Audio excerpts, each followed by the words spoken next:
Nick, you okay in there, buddy? It's your agent.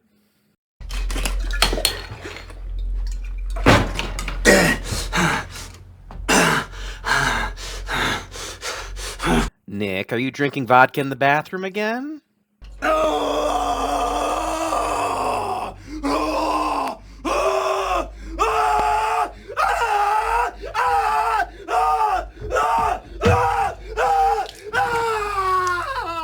Okay, I'm going to take that as a yes. I've got a new part you might be interested in. Oh, no, not the beast! Not the beast! Ah! Nope, nothing to do with bees. They want you to play Dracula. Okay, I'll tell them that's a yes then.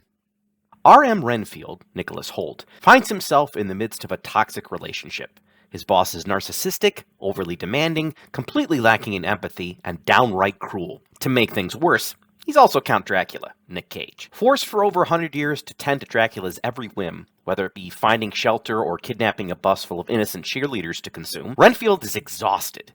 The only benefit is that when he eats bugs, Renfield develops superhuman abilities for a short period of time. After nearly avoiding destruction at the hands of some vampire hunters, the duo retreats to New Orleans to recuperate, seeking solace in group therapy sessions for codependent relationships, and buoyed by an unexpected encounter with police officer Rebecca, Awkwafina, Renfield begins to believe he can finally extricate himself from his master, but Dracula won't let Renfield escape from his clutches so easily. Before I get into the review proper, I want to give a disclaimer.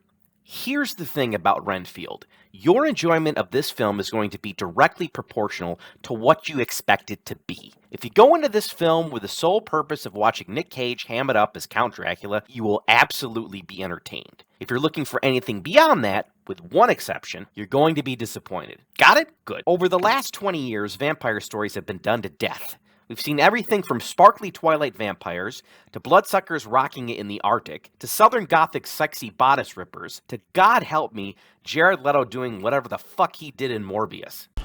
The question is, how do I control it? Isolate it? It's Morbin time. Hell, we even had the Great Emancipator taking out suckheads. In other words, some excellent peaks and some significant valleys. Director Chris McKay's Renfield falls somewhere in the middle. Gory, gratuitous, and funny more often than not, Renfield makes for a mostly entertaining vampire flick that never overstays its welcome. At a slick 93 minutes with credits, McKay's film is fast-paced, occasionally passing into the realm of frenetic. McKay at times feels the solution to livening up the plot is to make sure things are as loud and bombastic as possible. Unfortunately, this makes things just, well, loud and bombastic. I will say that McKay uses gore as a conduit for comedy to great effect. A scene early on where Renfield kills an assassin from a New Orleans crime family was particularly hilarious. In some ways, Renfield is Dracula by way of trauma, and it mostly works. McKay also does a serviceable job filming the action set pieces, using cinematographer Mitchell Amundsen to decent effect. It's by no means John Wick, but it's not Max Payne either. I even liked how certain flashback sequences gave homage to Todd Browning's 1931 film and the framing of cinematographer Carl Freund. The issue I had with Renfield is Ryan Ridley's script. While the relationships between Renfield and Rebecca and Renfield and Dracula are fully fleshed out, and the dialogue mostly works, Renfield nevertheless tries to be two movies at the same time. One movie is this funny, codependent relationship story between Dracula and Renfield. It's an excellent examination of narcissism. The other movie is this police crime drama of corruption, where Awkwafina's Rebecca endeavors to get justice against the Lobo crime family for murdering her father. The first movie works. The second one does not. The first movie is interesting. The second one is not. It's like Ridley decided, hey, let's combine a Dracula story with a crime drama for reasons? It just doesn't go well. What saves this movie is Nicholas Hoult's performance as Renfield. I've been a Nicholas Hoult fan ever since X-Men First Class, when he brought fierceness and compassion to the role of Beast. He's the type of actor that, even in a subpar film, manages to make it better. That trend continues with Renfield. In the hands of a lesser actor, the character of Renfield could have just been some sad sack you never connect with. Yet Hoult brings an empathy and warmth to the character of Renfield. Despite his heinous deeds, he does bring innocent victims to Dracula after all. You can't help but feel and root for him.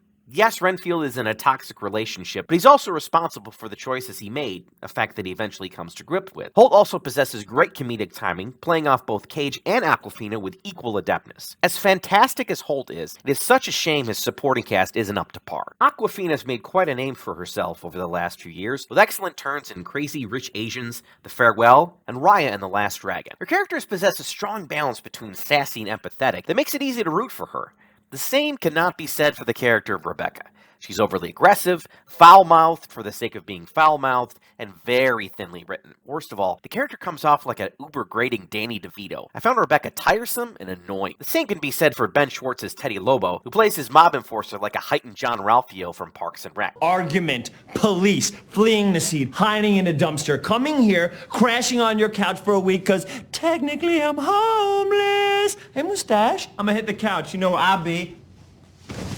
Only not as funny or charming. And Shohreh Aghdashloo? Yes, Oscar nominee Shohreh Aghdashloo is completely wasted as Bella Francesca, the matriarch mob boss of the Lobo family. Thankfully, Nic Cage makes up for his co-star's weaknesses by delivering a Dracula performance that is so hammed up you'll be looking for the bacon. Cage is like Merrill Hess from Signs. He's always swinging for the fences. It's a home run or a strikeout. There's no in between. While this one isn't a towering blast like Leaving Las Vegas or Pig, it does clear the fences. There are clearly heavy influences from Bela Lugosi and Christopher Lee. It's almost a caricature of those actors' versions of Dracula, and it somehow works. Cage strikes a nice balance between goofy, intimidating, ridiculous, and lethal. You can't take your eyes off him when he's on screen. When you think of unique actors, Nic Cage is always at the top of the list. Never change, Nick. When you get down to where the blood hits the canines, Renfield ends up being a mixed bag. If there's just enough redeeming elements in Renfield to be entertaining, even if it doesn't quite possess the bite I was expecting. And that's why I give Renfield a 7. It's pretty good.